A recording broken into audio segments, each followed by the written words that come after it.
Welcome to English Podcast with Nora. Here we learn simple English for real life. Slow, clear, and step by step. Are you ready? Let's learn together. Hey there! Welcome to the English Struggles Podcast. I'm Nora, your English learning buddy. Have you ever thought, I understand English, I know the words, but when I try to speak, I freeze? Don't worry, you're not alone. In today's episode, we'll talk about why speaking fluently feels so hard and how you can finally break that wall. So take a deep breath, relax, and let's dive in together. Let me guess, you've been learning English for a while now. You've watched tons of movies and TV shows in English. You've downloaded vocabulary apps, taken notes, and maybe even passed grammar tests. When you read or listen, you understand a lot. You nod along. You feel good. They ask a simple question like, "What did you have for breakfast?" And suddenly your brain goes completely blank. You panic. You know the words. You should be able to answer. But instead you freeze. Or maybe you manage to say something, but it feels slow, awkward, and not at all what you wanted to say. There are long pauses. You repeat the same words. You get frustrated with yourself. And after the conversation ends, you replay it in your head thinking, "Ugh, I could have said this. Why didn't I say that?" You might start to think, maybe I'm just not good at speaking English. Or worse, maybe I'll never be fluent. But here's what I want you to know. This is completely normal. It's not just you. This happens to millions of English learners, even those who know a lot. The problem isn't how much you know. It's how you're practicing. In today's episode, we're going to talk about why speaking fluently feels so hard, even when you know the words. And more importantly, I'll share some real, practical tips to help you speak more naturally and confidently. So don't worry, you're in the right place. Let's figure it out together. So, why does this happen? Why is speaking English so much harder than listening or reading? Well, one big reason is this. Most of us learn English passively, not actively. We watch videos.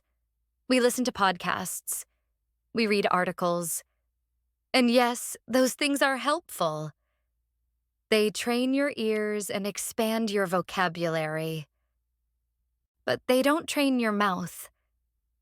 Speaking is a completely different skill. It's like a muscle. If you don't use it, it stays weak.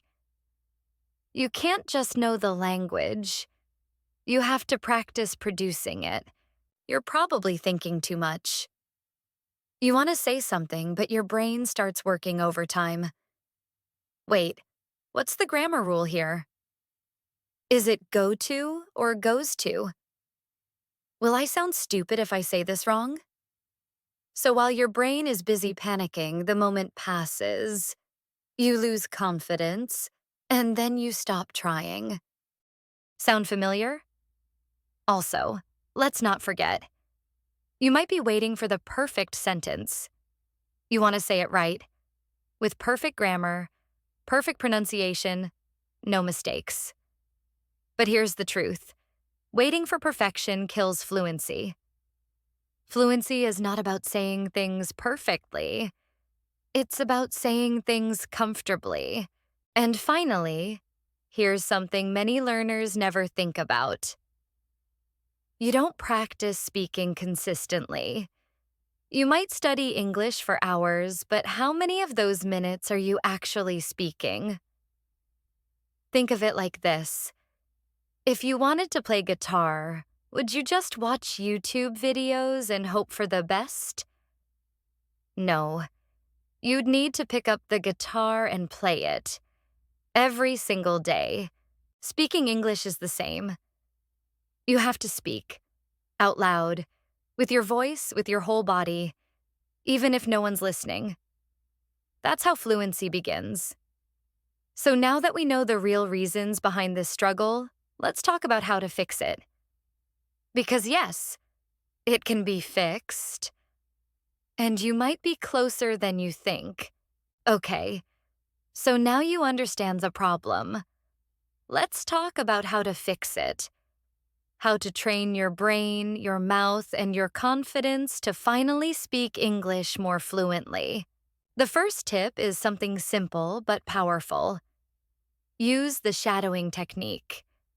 It means you listen to a short sentence in English, pause, and repeat it immediately, copying the speaker's tone, rhythm, and emotion.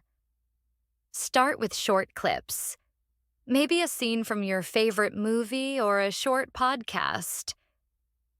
You don't need to understand every word. Just focus on how it sounds. Do this every day, even just 5 minutes. You'll be surprised how much better you sound after a week. Next, here's a fun one. Talk to yourself. Seriously. Describe what you're doing as you do it. For example, I'm brushing my teeth. I'm cooking rice. I'm going to work now. It sounds silly, I know, but it works. This trains your brain to speak without pressure. It's private, it's low stress, and it builds fluency. Another powerful tip? Record yourself speaking. Choose a simple topic, like my weekend or my favorite food, and talk for 1 minute. Then listen to the recording. Notice your pronunciation, your grammar, your confidence. And then try again next week. You'll hear the difference, and you'll feel proud. And one last thing. Don't try to sound perfect. Just try to sound natural. Use short, real-life phrases like, I don't know. That's cool. Let me think. You don't need big words. Fluency is about being able to keep going, even when your grammar isn't perfect. So here's your challenge this week. Speak English for 5 minutes every day. Talk to yourself. Shadow a video. Record your voice. Don't wait for a perfect moment. Just start. Because when you start speaking, even a little, fluency begins to grow. Fluency isn't magic. It doesn't happen overnight. But every time you speak, even just one sentence, you take a step forward. Remember, you don't need perfect grammar. You don't need a big vocabulary. You just need courage. The courage to try, to speak, to keep going. So this week, speak out loud. Even if it's just to yourself. Even if you make mistakes. That's how fluency grows. One brave sentence at a time. Thanks for spending time with me today. You're doing better than you think. And I'm really, really proud of you.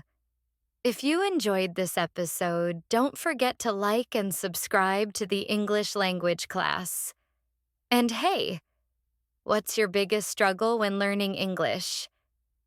Tell me in the comments or send me a message. I'd love to talk about it in a future episode.